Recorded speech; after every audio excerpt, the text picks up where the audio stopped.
banyak orang yang merasa sudah beragama, sudah merasa mengenal Tuhan, padahal belum sama sekali, karena tidak masuk ke dalam sistem yang Tuhan buat sendiri.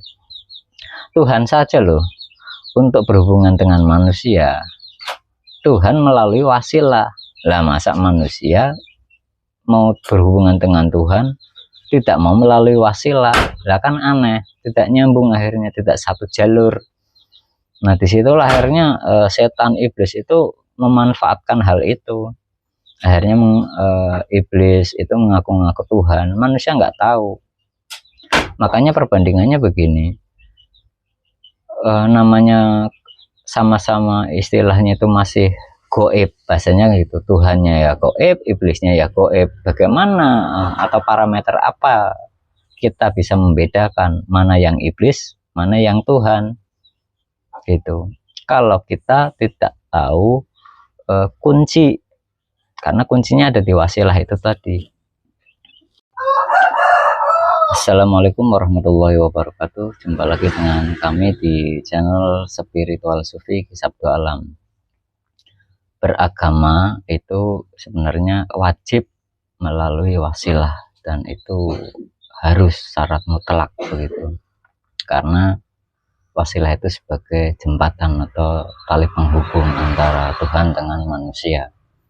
Manusia tidak bisa terhubung dengan Tuhan secara langsung tanpa melalui wasilah.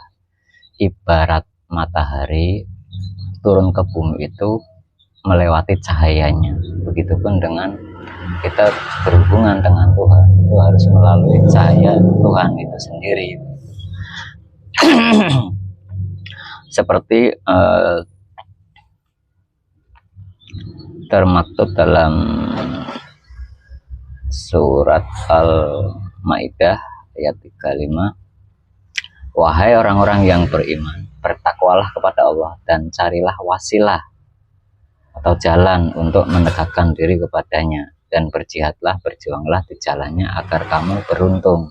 Nah, disinilah petunjuk-petunjuk yang ada di dalam Al-Quran sendiri menyatakan bahwa jika memang kita itu sebagai orang beriman, itu harus melalui wasilah untuk mendekatkan diri kepada Allah atau Tuhan begitu.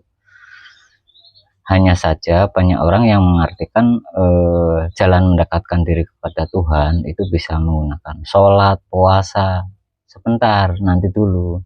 Karena begini, sholat itu sifatnya bukan ibadah aslinya, karena sifat sholat itu untuk menghubungkan antara diri kita dengan Tuhan.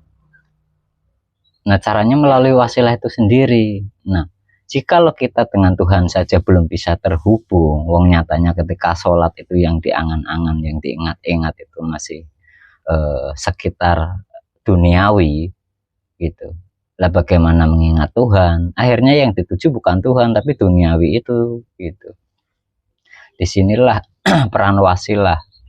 Makanya jikalau orang belum bisa ataupun tidak ketemu dengan wasilah, tali penghubung, maka seumur hidup pun sholatnya itu sebenarnya tidak bisa tersambung dengan Tuhan yang ada di maha akhirat. Itu karena manusia tidak bisa terhubung secara langsung tanpa melalui wasilah, walaupun banyak sekali yang meyakini. Dan banyak sekali pendakwah pun yang menyampaikan bahwa terhubung atau berhubungan dengan Tuhan itu bisa secara langsung tanpa melalui wasilah begitu. Karena keyakinan mereka begitu, dan itulah yang disebarkan kepada mereka, kepada umat-umat yang notabene tidak tahu, padahal mereka itu ingin mencari tahu bagaimana caranya bisa terhubung dengan Tuhan. Karena hakikat agama, kalau kita lihat konteks dasarnya itu, di dalam hadis qudsi disebutkan bahwa syarat beragama ataupun agama, awal beragama itu mengenal Allah begitu. Awaluddin ma'rifatullah. Awal beragama itu mengenal Allah. Maksudnya apa? Awal beragama itu harus mengenal Tuhannya dulu begitu, siapa yang disembah. Jangan sampai sudah beragama tapi Tuhannya belum kenal. Nah itu kan aneh. gitu.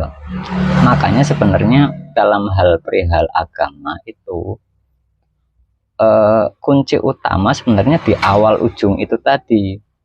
Jadi sebelum kita beragama, cari tahu dulu Tuhan itu gimana caranya kita bisa mengenalnya begitu.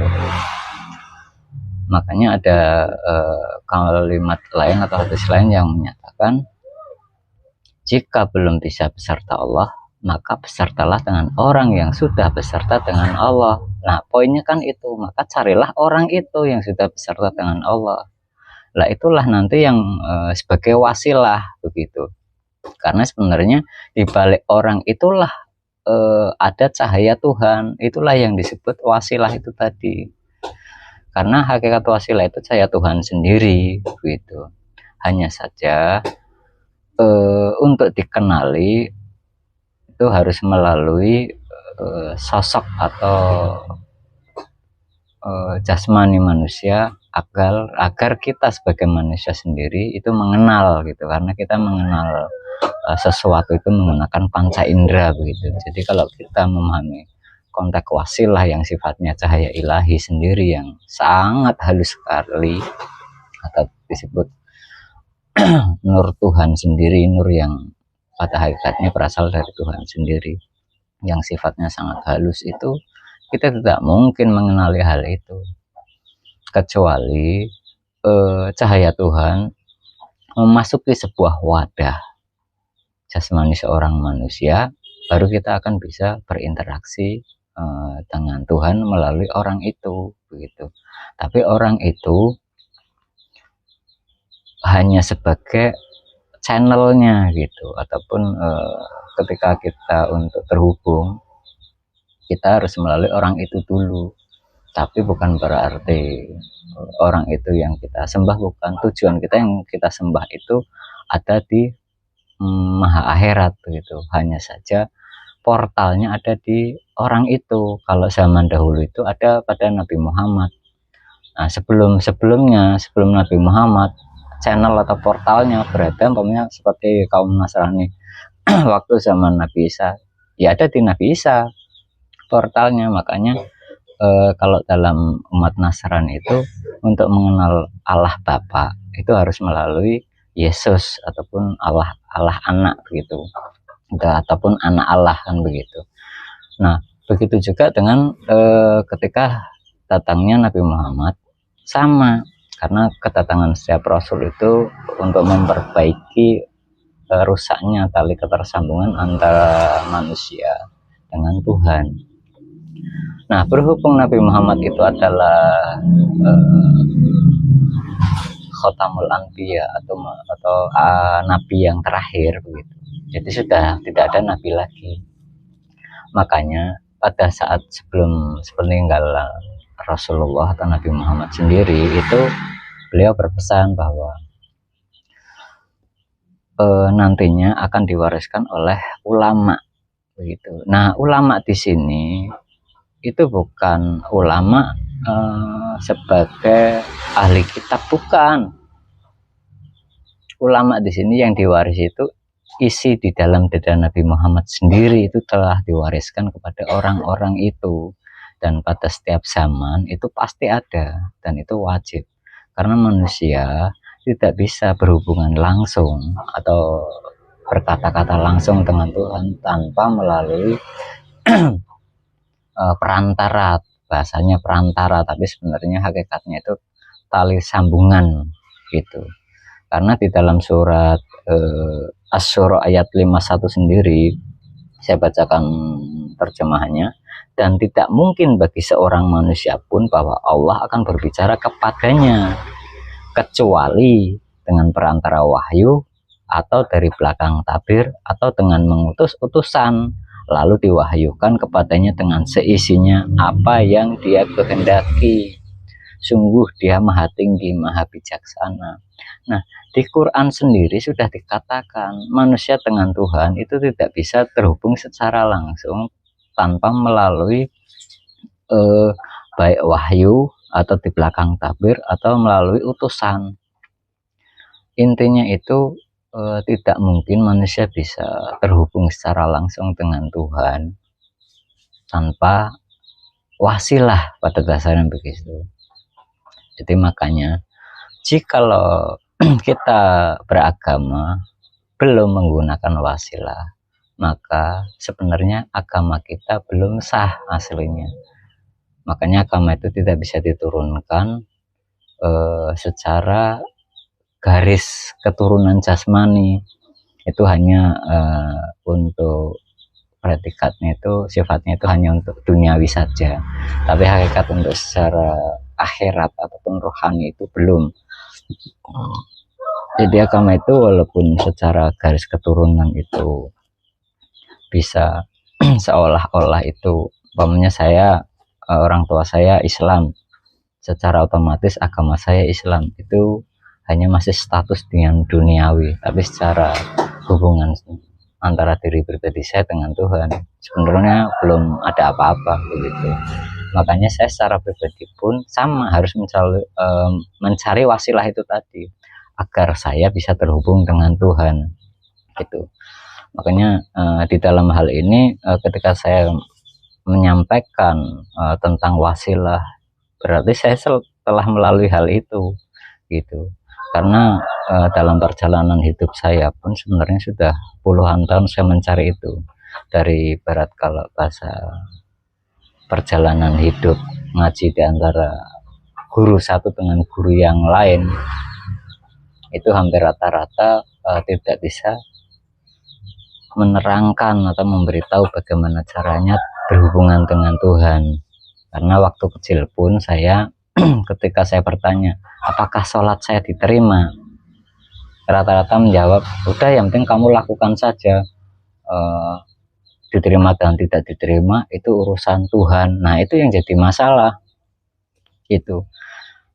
Jadi padahal apa gini, agama itu sesuatu hal yang pasti, berarti segala sesuatunya ya harus pasti, tidak bisa dengan kira-kira, itu tidak bisa, karena hakikatnya itu harus ilmiah gitu. Jadi bukan hanya keyakinan buta begitu. Jadi kalau memang istilah diterima ya diterima, enggak ya enggak, poinnya begitu. Jadi enggak ada bahasanya itu teteng aling-aling begitu. Makanya kita harus bisa meyakini sholat kita, ibadah kita itu diterima dan enggaknya itu kita harus tahu begitu. Lah kalau kita belum mengenal Tuhan melalui wasilah, ya intinya kalau saya berbicara, mohon maaf, terus terang secara langsung, ya belum diterima, poinnya begitu. Karena hakikat sholat itu sifatnya untuk menyambungkan, bukan belum ibadah hasilnya. Sholat itu hakikatnya untuk kita menyambungkan antara diri kita dengan Tuhan. Setelah kita tersambung dengan Tuhan, barulah kita melakukan ibadah pengabdian disebutnya kepada Tuhan gitu. Makanya kalau di dalam ilmu tarekat itu pengabdian itu bisa berupa macam-macam. Ada ubudiyah itu bisa berupa pembangunan majelis zikir dan yang lainnya begitu. Dan poin utama itu sebenarnya yang paling penting di dalam agama itu pencarian wasilah itu tadi itu. Makanya kalau zaman dulu pada Nabi Muhammad itu ya ada pada Nabi Muhammad sendiri.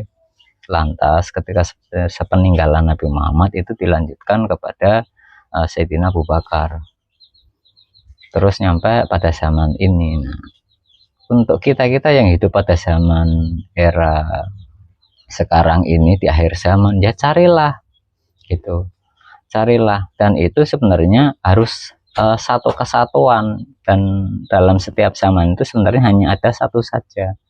Hanya saja banyak orang ketika diterangkan akan ilmu ini itu banyak yang menentang, bahkan yang aneh dan unik itu pasti akan menuduh kami itu sesat begitu. Tapi ya nggak apa-apa begitu, namanya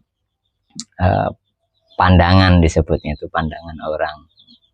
Intinya selera lah, selera. Kalau tidak begini nggak mau saya. Nah itu, padahal selera itu hawa nafsu. Jadi agama itu tidak ada hubungannya dengan hawa nafsu. Makanya kalau agamamu atau agama kita masih dilandasi hawa nafsu, berarti ada yang salah dengan agama kita.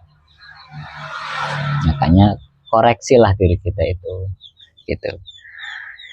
Dan disinilah akhirnya banyak orang yang menentang. Kok jangankan zaman sekarang, zaman pada waktu dulu pun itu Nabi Muhammad pun ditentang. Makanya dalam kitab Al-Quran banyak kan ada kalimat-kalimat kata-kata kafir.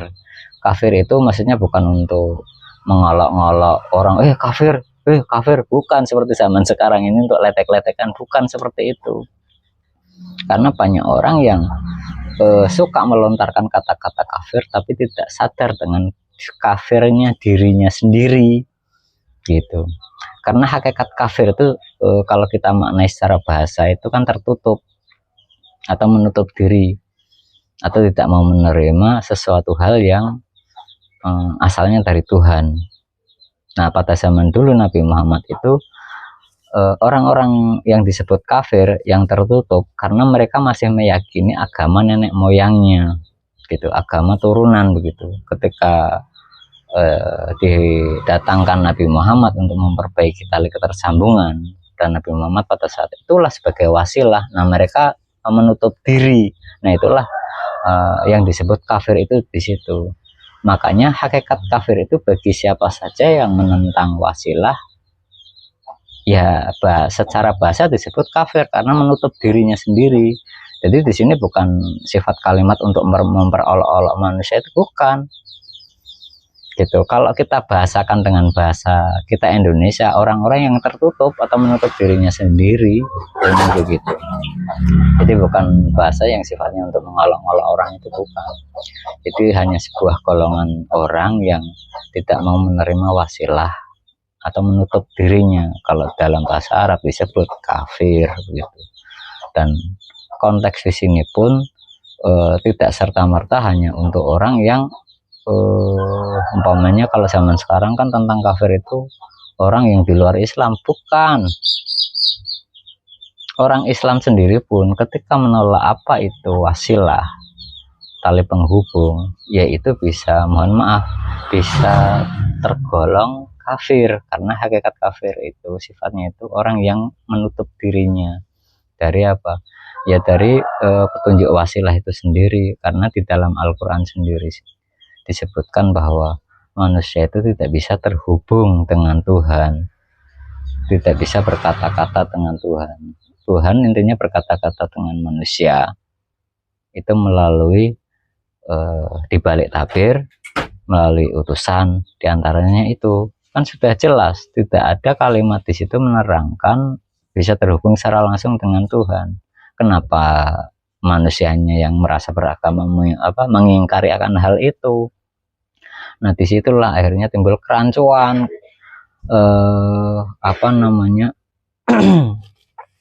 saling mengkafir-kafirkan, padahal orang itu sendiri yang berbicara kafir tidak sadar dengan kafir dirinya sendiri. Makanya hati-hati. Makanya mau agama Nasrani, mau agama Hindu, Buddha, ataupun apapun segala kepercayaan yang dulu awalnya ada. Kalau zaman para nabi itu ada nabinya, ada pemimpinnya, yang asalnya memang dari Tuhan, yang dibalik itu ada wasilah, yaitu mereka benar. Dan ketika mendapatkan tali sambungan, ya sudah, nggak ada masalah. Karena sebenarnya agama itu bukan berdasarkan atau bukan bergantung kepada mereknya, gitu. Semua agama apapun, selama ada tali ketersambungan dengan Tuhan, itu makanya di dalam Al-Quran disebut Muslim ataupun Islam. Nah, Islam di sini sifatnya itu berserah diri atau menyerahkan dirinya dengan sesuatu sistem itu tadi, gitu. Jadi tidak berarti terus kita saling berperang antara umat beragama, saling merendahkan antara agama satu dengan agama lainnya. Lantas bedanya apa, gitu? Nyatanya itu kayak seperti Yesus sendiri, ya, utusan Tuhan sendiri. Kenapa kita juga mengolok-olok? Akhirnya apa? Saling mengolok-olok. Orang Kristiani atau Nasrani mengolok-olok Nabi Muhammad, orang Islam sendiri mengolok-olok Nabi Isa. Lalu lantas apa bedanya? Gitu. Padahal apa? Baik Nabi Muhammad, baik Nabi Isa, beliau itu utusan Tuhan. Lah masa kita mengolok-olok utusan Tuhan? Lah kan aneh. Begitu. Itu hanya karena seleramu tidak cocok. Kan begitu saja. Makanya agama itu bukan tentang selera. Gitu. Jadi yang penting itu agama itu berada pada tali wasilah atau sambungan itu tadi. Ketika wasilahnya tidak ada, maka agama pun ya sebenarnya tidak ada, tidak tersambung begitu. Makanya hati-hati dalam beragama. Carilah wasilahnya terlebih dahulu agar bisa kita tersambung antara diri kita dengan Tuhan. Tanpa melalui wasilah maka agama kita disebutnya gugur dan sia-sia begitu. Makanya kenapa di dalam Al-Quran sendiri kan ada keterangan-keterangan yang menyebutkan bahwa orang yang sholatnya lalai diancam neraka wail, kan begitu. Nah kan kalau kita melihat konteksnya kan seolah-olah aneh kan, orang sudah sholat ya 5 waktu berikut sunnahnya tapi lalai dan terancam neraka wail. Lalai di sini tuh bukan orang yang tidak sholat atau menunda-nunda waktu sholat, bukan. Intinya itu tidak bisa terhubung dengan Tuhannya. Akhirnya hanya sholatnya itu mau menghubungi sesuatu hal yang ngambang, karena sholat itu akhirnya bukan ibadah, tapi untuk menyambungkan antara manusia dengan Tuhan. Makanya harus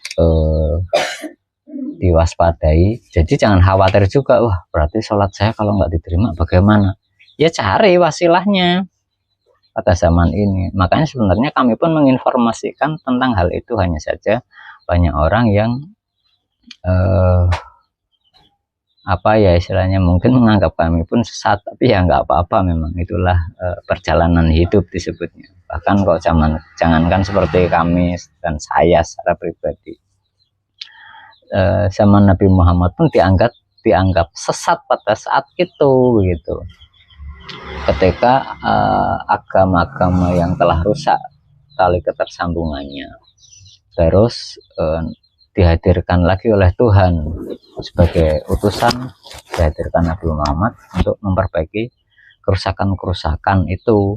Kerusakan agama itu bukan berada pada syariatnya, tapi pada tali ketersambungan antara manusia dengan Tuhan, sebenarnya itu.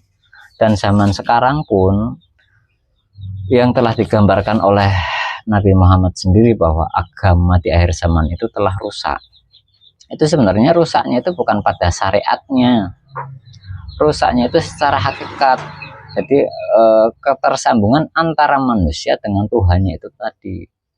Nah hanya saja begini, ini terkadang yang mohon maaf ini banyak orang juga yang akhirnya begini mengartikan, ya sudahlah saya akan belajar tentang di hakikatnya saja, terus belajar sendiri. Tidak akan mungkin bisa, sama pasti akan disambar iblis itu, karena syarat mutlak itu harus melalui wasilah sistem begitu. Agama itu tersistematis, jadi dia mempunyai urutan-urutan untuk membuat kayak semacam sistem begitu, ada polanya begitu. Jadi ada jalan cara, bukan tiba-tiba kita bersemedi sendiri, bukan begitu. Itu nanti hasilnya antara satu orang dengan orang yang lainnya akan berbeda karena dimanfaatkan oleh iblis gitu. Nah hakikatnya itu ketika tali ketersambungan itu berada pada satu puncak, satu titik, nanti semua orang itu akan sama begitu, dan hasilnya pun ya sama gitu. Itulah yang nanti disebut agama tauhid gitu. Jadi agama yang esa, ya Tuhannya esa begitu, tidak Tuhannya terus buahnya, itu tidak. Hakikatnya itu Tuhannya banyak, hakikatnya itu Tuhannya itu esa begitu. Kalau dari golongan-golongan orang umpamanya kayak Nasrani Hindu, Buddha, Islam, itu nggak ada masalah secara syariatnya.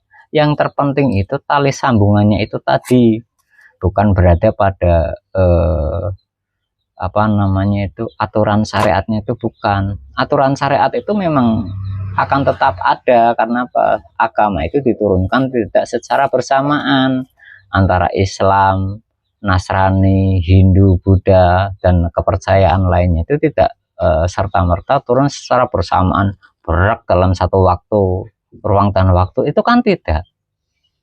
Jadi itu berjarak tahun-tahun, bahkan ribuan tahun jaraknya antara agama satu dengan agama yang lain. Kalau kita menggunakan merek begitu ya, antara jarak Islam sendiri dengan Nasrani itu ribuan tahun.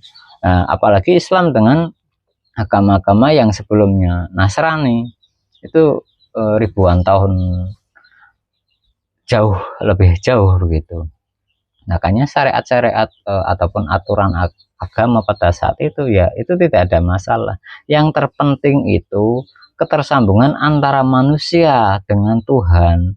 Jadi dalam setiap zaman itu sambungannya ya hanya ada satu saja di dunia ini.